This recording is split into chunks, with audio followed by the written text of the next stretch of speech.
Olha, hoje nós vamos falar sobre um assunto que quando a gente joga isso no YouTube é um acesso por tudo que é canto, porque é um assunto realmente controverso, é um tema bomba.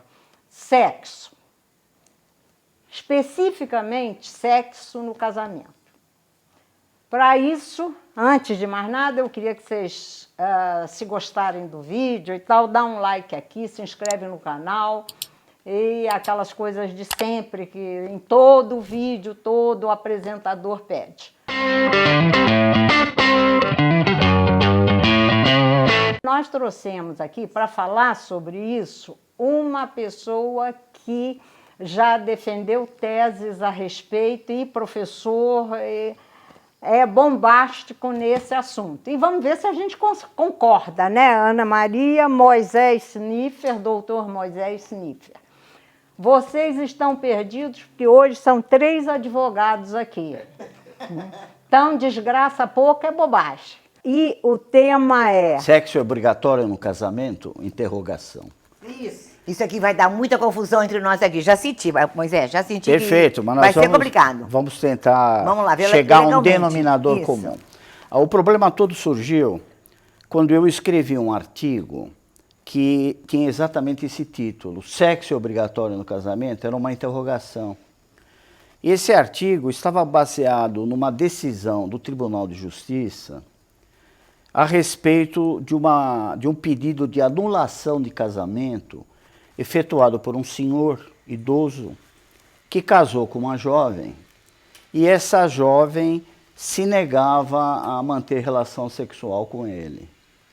E então ele ingressou com essa ação e na defesa ela disse que antes do casamento eles haviam combinado que não haveria sexo. Estranho, né? Estranho, realmente estranho. Lógico.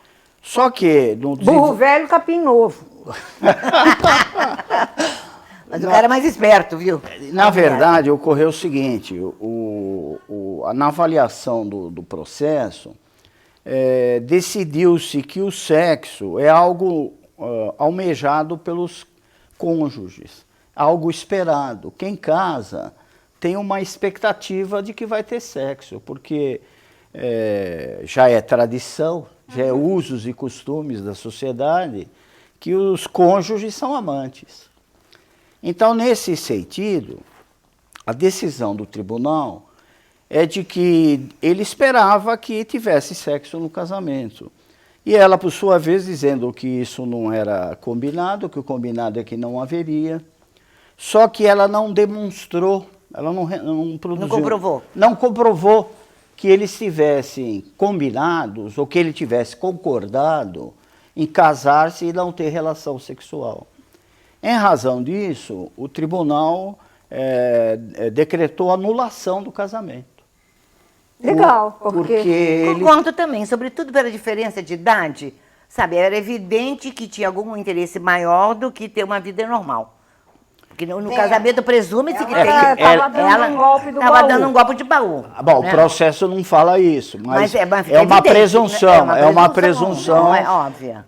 Mas o que é curioso, o que a gente conhece, é que normalmente as pessoas mais velhas é que se desligam do sexo, e não as pessoas mais jovens, como ocorreu nesse caso. Nesse caso, ele era uma pessoa idoso e ela era uma pessoa jovem. Sim, mas aí ficou claro que ela não queria realmente ir para a cama com o velho.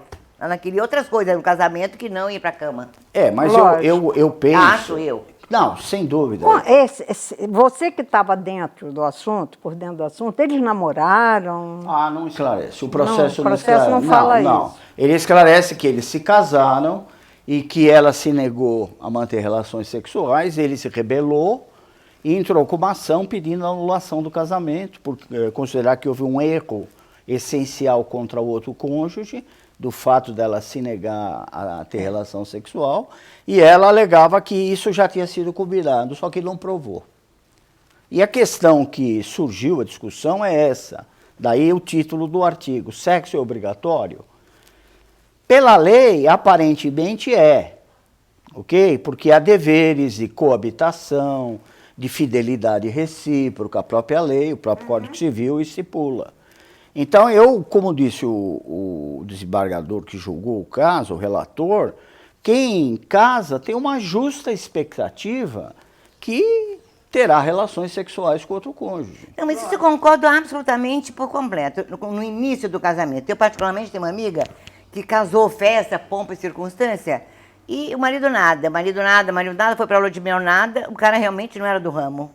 Então houve uma anulação até religiosa.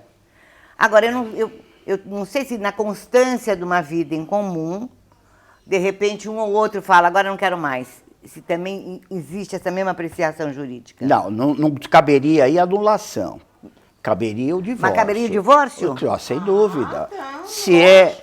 É isso que eu queria saber. Mas veja bem, se você se casa, faz uma comunhão de vida, de amor, etc., por que não uma comunhão de sexo? Se houve o sexo desde o início, por que ele foi interrompido? Houve algum problema. Se não há um problema físico, há um problema emocional. Provavelmente sim, que deve ser o mais comum, é um problema emocional ou uma eventual incompatibilidade entre os cônjuges, né? É possível. Mas aí seria desde o início. Mas pode surgir a posteriori. Mas também eu acho que não há uma compatibilidade no momento que eu fico imaginando, eu casada, sei lá, 15 anos, de repente, por algum motivo, meu marido não quer ter relações comigo mais.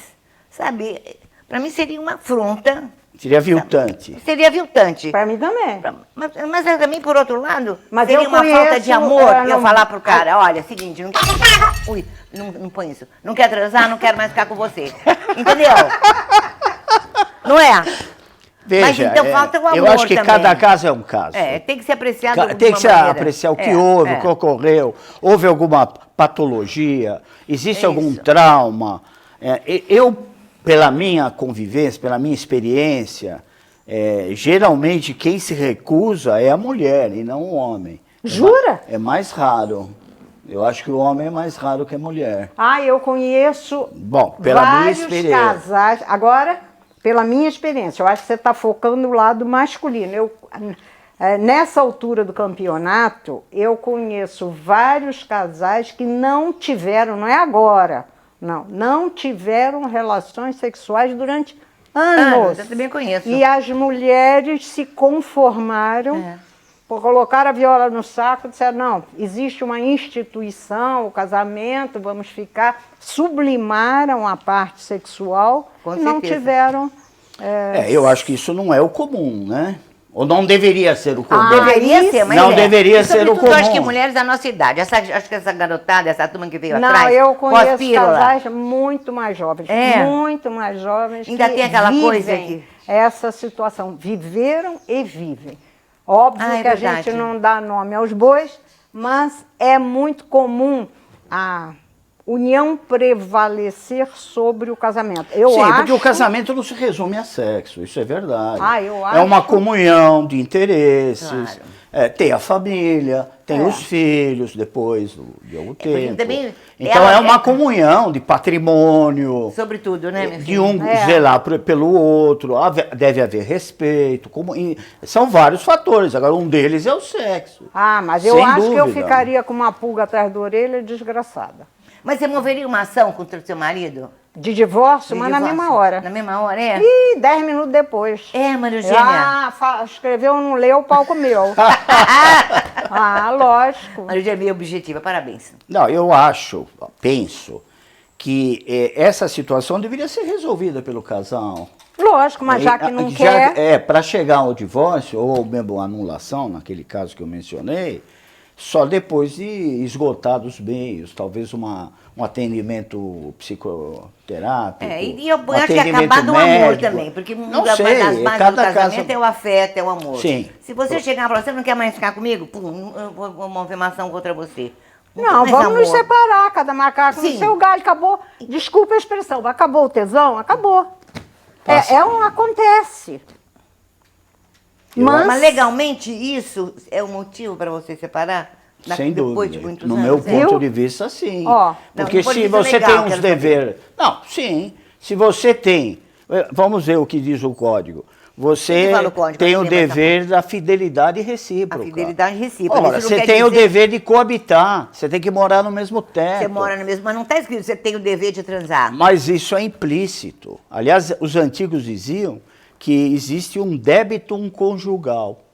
Quando você casa, você tem um débito sexual com a sua esposa e a sua esposa com você. Mas na lei insiste esse débito. Claro, sexual isso explícito. já aí desde Clóvis Bevilacqua. Eu ainda recentemente li um escrito do Clóvis Bevilacqua e ele fala exatamente que o sexo é obrigatório no casamento. Graças a Deus. Um colega de escritório muito gaiato, ele me disse o seguinte, então se o sexo não for obrigatório no casamento, não precisa mais de lua de mel.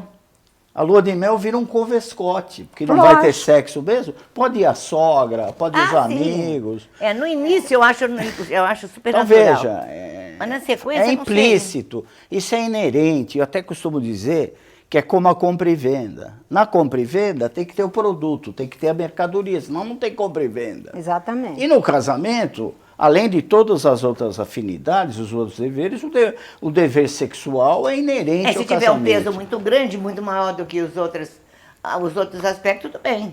Olha, Mas nem sempre eu é assim. acho que nós pegamos um assunto tão controverso que vamos jogar para os nossos ouvintes e espectadores e esperamos que vocês nos mandem as suas opiniões, que nós agora estamos loucos para saber. Agradecemos demais a presença do Dr. Moisés aqui, tá? E acho que vocês também... E eu não estou convencida ainda, hein, doutor Moisés? Nós Pois vamos não. continuar esse papo. Vamos continuar discutindo. Tá Vamos bom? continuar. Muito obrigada. É um privilégio ter vocês ouvindo e assistindo a gente.